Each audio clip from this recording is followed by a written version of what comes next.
मेरी सारी ही वीडियोस के नीचे जो टॉप कमेंट रहता है, क्रिप्टो और फॉरेक्स ट्रेडिंग पे हमें टैक्स कैसे भरना है। अगर हम डेल्टा एक्सचेंज में यूज कर रहे हैं तो क्या हमें 30% टैक्स देना है या 1% टीडीएस देना है। अगर हम फॉरेक्स में ट्रेड कर रहे हैं एक्सएनएस के थ्रू तो उसमें हमें किस हिसाब से अपना टैक्स कैलकुलेट करना है। और कुछ लोग तो ये भी सोचते हैं कि उन्हें 70% अनडिस्क्लोज इनकम पे टैक्स देना पड़ता है। तो आज इस वीडियो में मैं आपके सारे doubts A to Z clear करने वाला हूं और मैं प्रॉमिस करता हूं कि इस वीडियो के एंड के बाद ना आप प्रूफ के साथ किसी और को भी, अपने दोस्त, अपने कलीग को टैक्सेशन समझा सकते हैं। वीडियो थोड़ी सी लंबी हो सकती है तो प्लीज मेरे साथ इस वीडियो में बने। मिलते हैं आपसे स्क्रीन पर। तो सबसे पहले मैं क्या करूंगा, मैं पहले 50,000 रुपए एक्सएनएस में डिपॉजिट करूंगा यूपीआई के थ्रू और 50,000 रुपए का विड्रॉल ले लूंगा। और ठीक उसी तरह उसके बाद से मैं 40,000 रुपए मैं डेल्टा एक्सचेंज में डिपॉजिट करूंगा और विड्रॉल ले लूंगा। अलग अलग अमाउंट क्यों? क्योंकि हमें बैंक स्टेटमेंट में दिखना चाहिए, पता रहना चाहिए कि हाँ 50,000 हमने एक्सएनएस में डाले हैं और 40,000 हमने डेल्टा एक्सचेंज में डाले हैं। तो मैं यहाँ पे पहले डिपॉजिट कर लेता हूँ। तो यहाँ पे मेरा यूपीआई सेव है। आप ऊपर टाइम देख लीजिए, 2:28 हो रहा है। ठीक है, तो मैं यहाँ पे 50,000 रुपए डिपॉजिट करता हूँ। आप सोच रहे होंगे मैं टैक्स के वीडियो में पैसे क्यों डिपॉजिट और विड्रॉ कर रहा हूँ। बिल्कुल वीडियो में बने रहिए, इसका जवाब आपको वीडियो के एंड तक मिल जाएगा। ठीक, 50,000 डिपॉजिट, नो कमीशन, डिपॉजिट करते हैं। आपको दिखाता हूँ।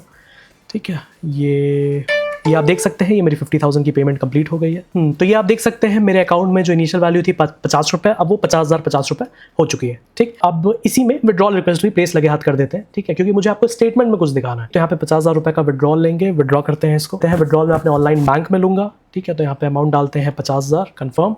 मेरे पे एक वेरिफिकेशन कोड आएगा, मैं वेरीफाई कर लेता हूँ। ठीक है, सिंह में, फिर उसके बाद से ये कन्फर्म।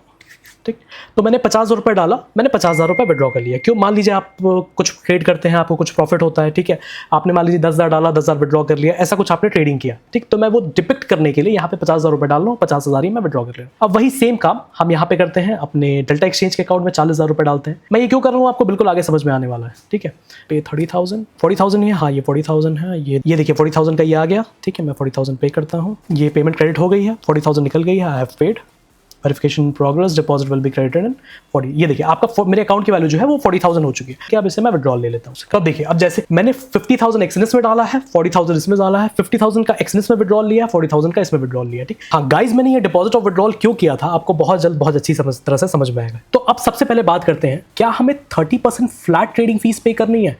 तो उसके लिए मैं आपको एक टाइम्स ऑफ इंडिया के एक आर्टिकल पे लेके आता हूँ।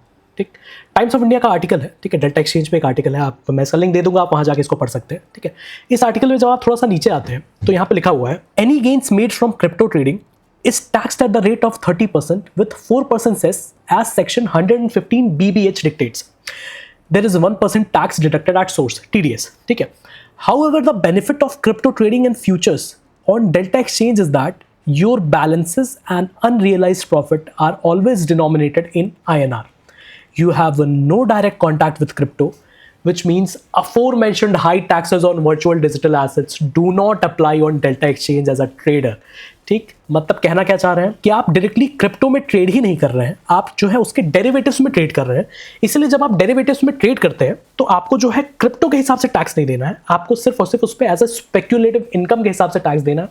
और इसमें एक और चीज, you can even offset losses which Indian current crypto regulations do not allow. आप इसमें जो है क्रिप्टो में डेरिवेटिव्स में ट्रेड कर रहे हैं, ये ट्रीट होगा एज अ स्पेक्यूलेटिव इनकम। मतलब आपने किसी चीज के लिए पैसा लगाया, आपको उसके बदले में इतना पैसा मिल गया। ठीक, ये ट्रीट होगा एज अ स्पेक्यूलेटिव इनकम। और इस स्पेक्यूलेटिव इनकम पे आपका जो भी इनकम टैक्स स्लैब बनेगा, मतलब 12 लाख के ऊपर आपका जो है टैक्स लगेगा, 12 लाख के नीचे कोई नहीं टैक्स लगेगा, ये उस स्पेक्यूलेटिव इनकम के हिसाब से डिसाइड होता है। ये एक चीज क्लियर हो गई कि हम जो है क्रिप्टो के फ्यूचर्स में ट्रेड कर रहे हैं, डेरिवेटिव्स में ट्रेड कर रहे हैं। एक्सएनएस पे भी आप CFDs में ट्रेड करते हैं। ये आप देख सकते हैं, आप एक्सएनएस की वेबसाइट पे लिखा हुआ है forex CFDs, crypto CFDs etcetera etcetera. ठीक है, मार्केट्स में आप जाके देख सकते हैं forex CFDs, commodity CFDs, stock CFDs etcetera. अब ये CFDs क्या है? ठीक, CFD का डेफिनेशन सर्च करते हैं। CFD जो है कॉन्ट्रैक्ट फॉर डिफरेंस, ठीक है, is a financial derivative that allows traders to speculate on the price movements of assets without actually owning them. इसमें भी एक्सएनएस पे भी आप कोई भी क्रिप्टो खरीद नहीं रहे हैं, आप उनके डेरिवेटिव्स में ट्रेड कर रहे हैं, तो इस पे भी 30% का टैक्स स्लैब वाला कॉन्सेप्ट हट जाता है। थोड़ा और डिटेल में जाते हैं इसका। मैं आपको एक डेल्टा एक्सचेंज के फाउंडर का मैं एक इंटरव्यू दिखाता हूँ। ठीक है, इस इंटरव्यू को ध्यान से सुनिएगा, फिर मैं इसको आके और अच्छी तरीके से एक्सप्लेन करता हूँ। ठीक, तो ये देखिए, ये पंकज वलानी जी का इंटरव्यू है, इसका मैं लिंक आपको नीचे डिस्क्रिप्शन में दे दूंगा, आप जाके वो वीडियो डायरेक्टली देख सकते हैं। इसमें जरा ये पॉइंट ध्यान से सुनिएगा कि अगर मैं डेल्टा एक्सचेंज में ट्रेड करता हूँ क्रिप्टो में और let's say end of the year मुझे एक प्रॉफिट हो गया, सम लैक्स मेरे को प्रॉफिट हो गया, टैक्स ट्रीटमेंट किस बेसिस पे होता है? देखिए, इंडिया में क्रिप्टो के टैक्सेस के अराउंड दो चीज़ें आ चुकी हैं। एक तो ये कि जब भी आप क्रिप्टो बेचेंगे तो 1% TDS कटेगा, और एक ये कि जो भी आपका क्रिप्टो में गेन होगा वहां पे आपको गेन पे 30% का टैक्स लगेगा। 30%। ठीक है। बिजनेस इनकम जैसे ले रहे हैं इसको, काइंड ऑफ, ठीक है। 30% आता हूं मैं इसमें, अभी तो ठीक है, हाँ, काफी हाँ। परतें खोलनी ठीक है है, इसकी। अच्छा, ओह, अच्छा। तो 1% तो आपका क्रिप्टो बेचने पे लग गया, ठीक है। TDS वो आपको रिफंड मिल जाएगा। ठीक है। 30% आपका क्रिप्टो ट्रेडिंग पे लग गया, पर उसमें प्रॉफिट लॉस ऑफसेट नहीं होगा। यहाँ पे माइंड यू, यहाँ हम बात कर रहे हैं क्रिप्टो पे टैक्सेस की, यानी क्रिप्टो से रिलेटेड नहीं, एक्चुअली क्रिप्टो की बाय सेल पे। तो ये सारे टैक्सेस हैं क्रिप्टो स्पॉट के। क्रिप्टो डेरिवेटिव्स में, जहां हमारे प्लेटफॉर्म पे आप क्रिप्टो खरीद ही नहीं रहे, आप कोई काम सिर्फ आप कर रहे हो, क्रिप्टो एक अंडरलाइंग है ना। जैसे कोई इंडेक्स होता है, जैसे निफ्टी एक इंडेक्स है, आप निफ्टी फिजिकली थोड़ी टच कर सकते, करेक्ट, नहीं कर इट्स एन सकते। आइडिया, बिल्कुल। It's an index. तो आप निफ्टी को अंडरलाइन बना के उसके ऊपर फ्यूचर्स ट्रेड करते हो। इसी तरह यहाँ पे बिटकॉइन इंडेक्स या बिटकॉइन को अंडरलाइन बना के आप बिटकॉइन के ऊपर फ्यूचर ट्रेड करते हो, और आपका पैसा जो पीछे रहता है वो INR में रहता है, और टाइटल आपको बिटकॉइन का नहीं आता। इसका ठीक है, तो ये देखिए इन्होंने क्या कहा, आपका पैसा पीछे जो है वो INR में रहता है, ठीक, इंडियन रुपीज़ में रहता है, और आपको टाइटल बिटकॉइन का नहीं आता है, ठीक। लेकिन अगर जब आप इनके डेल्टा एक्सचेंज के प्लेटफॉर्म पे जाएंगे तो यहाँ पे आप देख सकते हैं कि ये जो प्रॉफिट है, ये जो फंड्स है, ये डॉलर्स में दिखा रहा है, और जो लोग यहाँ पे डेल्टा में ट्रेड करते होंगे उन्हें भी ये दिखाता होगा कि जो प्रॉफिट लॉस है वो डॉलर्स में चल रहा रहता है। तो फिर पंकज भलानी जी ये कैसे कह रहे हैं कि आपका जो ऑफसेट है वो INR में हो रहा है? देखिए INR इसलिए वो कह रहे हैं क्योंकि वो जब आपके अकाउंट से, आपके जब बैंक अकाउंट से पैसे जाते हैं तो वो जाते हैं INR में, ठीक, और आपके पैसे बैंक में जो आते हैं वो भी आते हैं INR में, इंडियन रुपीज़ में, ठीक है। तो जरा आगे बात करते हैं अब इस पर टैक्स एक्चुअल में बनता कैसे है। मतलब फिजिकली आपके पास कभी क्रिप्टो नहीं आता, तो जब फिजिकली क्रिप्टो आया ही नहीं तो आपका जो 1% TDS है और जो क्रिप्टो टैक्सेस है वो निकल गए। But that does not mean कि टैक्सेस निकल गए, क्योंकि इनकम होएगी तो टैक्स तो लगेगा। तो यहाँ पे जो आपने ट्रेडिंग करी है वो पूरी की पूरी आपकी, उसका जो भी आपके प्रॉफिट्स हुए, जो भी आपके लॉसेस हुए, उनका सम करके आपका जो नेट प्रॉफिट आया उस पर टैक्स लगेगा, और वो लगता है स्पेकुलेटिव इनकम की तरह। तो पहले आप अपना पूरा नेट प्रॉफिट निकालिए, उसको आप कहिए स्पेकुलेटिव इनकम है, उसको अपने टोटल उसमें ऐड करिए, अदर इनकम और सब में, और फिर जो भी आपका टैक्स ब्रैकेट बना है उसके हिसाब से टैक्स दीजिए। ठीक, इन्होंने कहा आप खुद अपना स्पेकुलेटिव इनकम निकालिए, आप खुद अपना स्पेकुलेटिव इनकम निकालिए और उस पर टैक्स भरिए। अब इसका क्या मतलब है? ठीक है, इसका मतलब ये है कि आप जो है, आपको डेल्टा एक्सचेंज और इनकम टैक्स का डिपार्टमेंट का कोई लिंकेज नहीं है, आपको खुद जो है अपना स्पेकुलेटिव इनकम निकालना होगा। स्पेकुलेटिव इनकम निकालते कैसे हैं?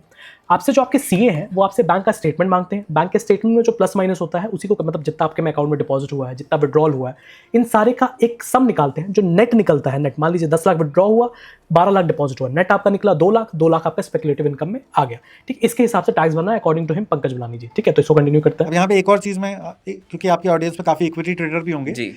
इक्विटी में भी FNO की स्पेकुलेटिव की कैटेगराइजेशन होती है, वो इक्विटी FNO का स्पेकुलेशन और ये अलग अलग है। Got it. ठीक है, तो ये आपकी एक नॉर्मल स्पेकुलेटिव इनकम है कि आपने कोई भी चीज करी जो स्पेकुलेटिव थी नेचर में, उनका ट्रीटमेंट अलग से डिफाइंड है, पर ये जनरल है। और इसमें जो भी आपका प्रॉफिट एंड लॉस हुआ, पहला तो आपको ऑफसेट मिल गया, उस ऑफसेट के बाद जो अभी आपका नेट बना उसको आप अपने टैक्स बाकी इनकम में ऐड करिए, और जो भी आपका स्लैब बना उसके हिसाब से आप टैक्स। हो सकता है आपका स्लैब 30 से ज्यादा बन जाए, बिल्कुल पॉसिबल है, और ये भी पॉसिबल है कि आपका टैक्स अगर नहीं बन रहा है तो आपको कम टैक्स पे रियलाइजेशन होगा। आप लॉसेस को 4 साल तक कैरी फॉरवर्ड भी कर सकते हैं। अच्छा, that is also provision. Wow, वो जनरल टैक्स प्रोविजन है, क्रिप्टो के लिए स्पेशल नहीं है। Okay, got it. अच्छा, एक चीज यहाँ पे मैं जरूर बोलना चाहूंगा, I am not a tax expert. हाँ, वो तो बिल्कुल, आप CA को कंसल्ट कीजिए। ये सब है डायरेक्शन, आपको जाके इवेंचुअली देखना है, अपने CA से बात करनी है और उनसे बोलना है कि ये बताइए आप मुझे। बिल्कुल, आप अपने tax adviser, everybody is best in their profession, आप उनसे लीजिए। मैं भी कोई टैक्स एडवाइजर नहीं हूँ, ठीक। जो भी मैं एडवाइस दे रहा हूँ बहुत सारी रिसर्च करने के बाद, बहुत सारे वीडियोस के बाद, और आपको मैं प्रूफ दे रहा हूँ विथ डायरेक्शंस कि ये आपको डायरेक्शन है, आप इस पे चल सकते हो टैक्सेस भरने के लिए। आप बिल्कुल अपने CA से कंसल्ट कीजिए। अब जरा इस वीडियो में आगे जो उन्होंने कहा उसकी बात करते हैं। तो पंकज भलानी जी ने कहा कि आप जो ये लॉसेस है इसको ऑफसेट कर सकते हैं, ठीक है, ऑफसेट कर सकते हैं, और 4 साल तक इस लॉसेस को कैरी फॉरवर्ड कर सकते हैं। जिन लोगों को थोड़ा भी नॉलेज होगा फाइनेंस का, उन्हें ये पता होगा कि अगर आप 4 साल तक किसी लॉस को कैरी फॉरवर्ड कर रहे हैं तो ये एज अ बिजनेस इनकम है, ये बिजनेस इनकम में ही आप कर सकते हैं, ठीक। और आपका जो ये डेल्टा एक्सचेंज जो प्रॉफिट आ रहा है वो as a business income treat हो रहा है। बिजनेस इनकम पे आप मान लीजिए इस साल आपको 1 लाख का लॉस हुआ, अगले साल आपको 10 लाख का प्रॉफिट हो गया, तो आपको अगले साल टैक्स 10 लाख पे नहीं भरना, आपको सिर्फ 9 लाख रुपए पे नेट टैक्स भरना है। और 9 लाख रुपए पे टैक्स तो जीरो है, ठीक है, क्योंकि 12.5 लाख तक हमारे नए इनकम टैक्स स्लैब में टैक्स को जीरो कर दिया गया। और गाइज मैं आपको एक बहुत अच्छी बात बताऊं, इंडिया में हमें ये डिफाइंड है कि क्या चीज़ इलीगल है। टैक्स नहीं भरना इलीगल है, लेकिन लीगल क्या चीज़ है इसका कोई डेफिनेशन नहीं है। ये एक लीगल तरीका है टैक्सेस भरने का, ठीक है, इस तरह से आप भर सकते हैं। अब बात करते हैं कि ये तो हमारे डेल्टा एक्सचेंज का पूरा कॉन्सेप्ट ही क्लियर हो गया कि डेल्टा एक्सचेंज पे ऐसे ऐसे हमें टैक्स भरना है। जो लोग यहाँ पे एक्सएनएस यूज कर रहे हैं, हाँ स्पेशली वो लोग ज़रा ध्यान से देखिएगा, एक्सएनएस यूज़ कर रहे हैं, मान लीजिए क्रिप्टो वगैरह में ट्रेड कर रहे हैं या फिर ऑयल गोल्ड वगैरह में ट्रेड कर रहे हैं, उनका क्या? इसी के लिए मैंने आपको याद है वीडियो के स्टार्टिंग में 50,000 रुपये डिपॉजिट किया था, 50,000 रुपये विड्रॉ किया था, डेल्टा में 40,000 डिपॉजिट किया था, 40,000 विड्रॉ किया था, ठीक है, उसको ज़रा आप यहाँ पे देखिएगा। देखिए ऐसा वीडियो बनाने में बहुत मेहनत लगती है और बहुत रिसर्च करनी पड़ती है।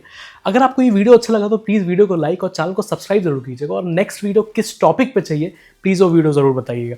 ठीक, ये मेरा स्टेटमेंट है, ये मैंने आज ही अपना बैंक का स्टेटमेंट अभी डाउनलोड किया, ठीक है, ये आप देख सकते हैं। आज डेट 1 जुलाई है, 1 जुलाई की ये मेरी स्टेटमेंट है। आप लोगों को अगर याद होगा यूपी अखिराज टेक्सटाइल को मैंने पेमेंट की थी और ये 50,000 रुपये मेरे पेमेंट गए थे, ठीक है। मैंने डेल्टा में पेमेंट की थी, ये भी यूपीआई विशाल करके आया था, 40,000 रुपये पेमेंट की थी, ठीक। अब जो विड्रॉल है, विड्रॉल ज़रा ध्यान से आप देखिएगा। मुझे पहला विड्रॉल मिला है 50,000 रुपये का एक्सएनएस पे, ये मिला है पेटेंट सर्विस IMPS के थ्रू पे आउट, ठीक। और दूसरा जो विड्रॉल मिला है 40,000 रुपये का, ये मुझे मिला है इक्विटास बैंक, मतलब ये मुझे मिला है IMPS इक्विटास KKB के कस्टम। अब मुझे ज़रा आप एक चीज़ बहुत ध्यान से बताइएगा, क्या यहाँ कहीं ये लिखा हुआ है कि ये जो 40,000 रुपये है, ये जो 40,000 है, ये आपका डेल्टा को गया है और ये 50,000 रुपये आपका एक्सएनएस को गया है?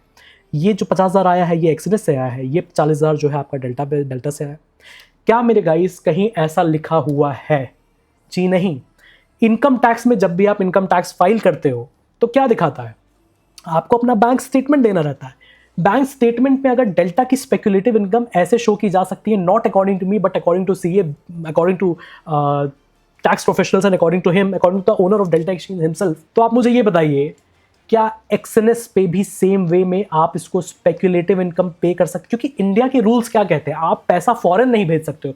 एक्सएनएस तो ऐसे काम कर रहे हैं ना कि इंडिया का पैसा इंडिया में ही रह रहा है। INR से आप किसी के बैंक अकाउंट में डाल रहे हो, वहां से वापस अपने अकाउंट में ले रहे हो, राइट? दिमाग अगर आपका उड़ गया है तो प्लीज इस वीडियो को लाइक जरूर कीजिए और चैनल को सब्सक्राइब जरूर कीजिए, और मैं आपको थोड़ी चीजें और अभी क्लियर करता हूँ, ठीक। तो चलिए, मुझे लगता है कि इतनी रिसर्च के बाद आपका तो दिमाग खराब हो ही गया हो। मैंने भी बहुत रिसर्च की, बहुत दिमाग लगाया, उसके बाद से मैं इस कंक्लूजन पे आया हूँ, ठीक है।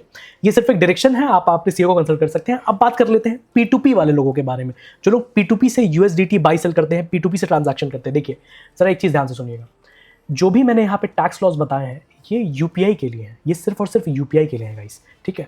क्योंकि आपका UPI से पैसा जा रहा है, UPI से पैसा निकल रहा है, आपका सब चीज़ें प्रॉपर चल रहा है। लेकिन यहीं पे अगर आप अगर P2P करने लगते हैं, मान लीजिए आप P2P ट्रांजैक्शन कर रहे हैं, ठीक है, आप किसी को पैसे दे रहे हैं आपके बाइनेंस के अकाउंट में, बाइनेंस जो कि FIU रजिस्टर्ड है, जो जिसको पूरा ये डेटा जाता है कि इतना क्रिप्टो जो है इधर गया, इतना क्रिप्टो इधर से इधर आया, इसका पूरा डेटा जाता है। आप जब USDT बाई कर रहे हैं तो सबसे पहले तो गवर्नमेंट का 1% वाला रूल तुरंत यहाँ पे आ जाता है, 1% TDS कट जाता है। फिर आप गवर्नमेंट का एक और शायद प्रोविजन है कि 30% टैक्स देना पड़ता है अगर आपकी क्रिप्टो में कहीं से भी अर्निंग हो रही है, ठीक। तो मुझे ये वाला कॉन्सेप्ट, इसमें आप लॉसेस भी ऑफसेट नहीं कर सकते हैं, ऐसा कुछ प्रोविजन है। तो इसके लिए मैं P2P तो मैं बिल्कुल अवॉइड करता हूँ, मैं P2P मुझसे होगा भी नहीं, क्योंकि मुझे इसका टैक्सेशन कैसे होना है, टैक्स कैसे भरना है, इसका मुझे 1% कॉन्सेप्ट नहीं समझ में आया, बिल्कुल भी नहीं समझ में आया, ठीक है। अगर आप USDT वगैरह कर रहे हैं और अपने बाइनेंस में पेमेंट ले रहे हैं तो trust me, I have no clue about it, ठीक, कैसे इसका टैक्सेशन काम करेगा। बाकी मैं सजेस्ट करता हूँ, पर्सनल सजेशन आपको, दोस्त मान के, भाई मान के सजेस्ट करता हूँ कि अगर वाकई में इसको लीगली करना है तो अपना क्रिप्टो वगैरह अवॉइड कीजिए, क्रिप्टो से पेमेंट, P2P से पेमेंट अवॉइड कीजिए, क्योंकि जो लोग P2P से पेमेंट करवा रहे हैं वो दुबई में बैठे हुए हैं, आपको उनको घंटा कुछ नहीं होने वाला है, दुबई के लॉस के अकॉर्डिंग उनके जो भी होंगे फंसेंगे आप। तो मैं सजेस्ट करूंगा, सजेशन है, बाकी आप लोग जो कहे कन्वीनियंट कर सकते हैं, आप जो है एक्सएनएस में जब भी पैसे डिपॉजिट करें UPI के थ्रू करें, UPI के थ्रू ही डिपॉजिट करें और UPI के थ्रू ही विड्रॉल लें, ठीक है। और अगर आपका एक्सएनएस पे UPI नहीं आ रहा है तो मेरा एक बहुत अच्छा वीडियो आप इसको जाके देख सकते हैं।